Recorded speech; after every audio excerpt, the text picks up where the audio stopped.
From Ryan Garrettson. Here is Carney with all of his big plans, all of his plans for profligate spending that is just going to simply have to be made up by printing money, which he has a lot of experience with as the governor of the Bank of England. But let's hear what he's talking about here. Where is he going to throw our money to now? Is it going to be Ukraine? Is it going to be Ukraine? Let's take a look. In parallel, we're investing today $2 billion in new military assistance for Ukraine. $800 million of this will help strengthen Ukraine's arsenal for the most urgently needed defense equipment, drones, ammunition, armored vehicles. And we had a discussion today about specifying and targeting that assistance where it will have the greatest impact, and we will do so. As the president mentioned, we're proud. You know, there's tent cities all over Canada. Like, maybe just start focusing on that. Focus on that. Do something. I mean, actually, I don't want him to focus on anything, to be honest, because he's just going to make it worse. But really, is this what Canadians want to hear? $2 billion to Ukraine? Is Canada really that excited to fight to the last Ukrainian? Because I'm not really. Let's continue. Proud to be the first non-European nation to participate in NATO's Pearl program, the package of the most urgently needed military assistance that will be delivered here next month. We'll also fund over $200 million for the joint production of defense materials in our two countries, particularly advanced drones using Canadian suppliers. And another $165 million for critical multilateral. Why don't you tell us where the money's coming from, Mark? Can you tell us that, please? Efforts, including, again, enhancing drone resources, as well as more money for humanitarian assistance to support civilians affected by this horrific war. Again, how about some humanitarian assistance in Canada? You know, the country that you're wrecking right now and impoverishing everybody? This support is consistent with our support for Ukraine throughout the decades. It's also part of our broader approach, our new government's broader approach to step up our role in collective security for Ukraine, in Europe, with our NATO partners. Really? Because you didn't even get invited down to Washington for, to hang out with your European buddies and Trump to talk about Ukraine with Zelensky there.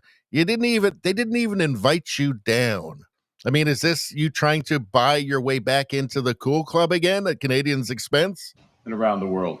Because leadership requires not just the strength of our values, but the value of our strength.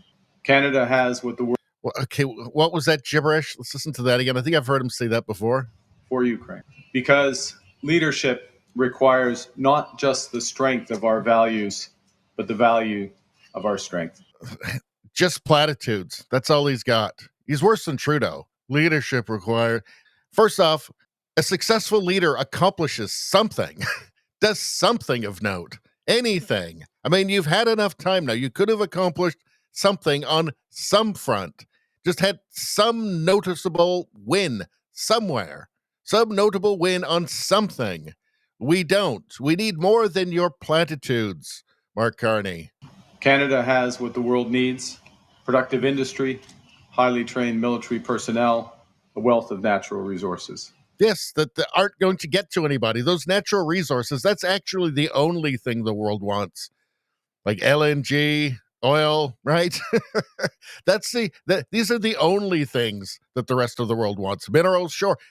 They're not going to get any of that with you as leader. This is the problem, right? There are no projects. Nothing has been started.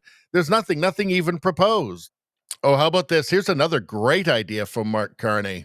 Is everybody excited to have Canadian boots on the ground in Ukraine? I'm not. I think that's a terrible, idiotic idea.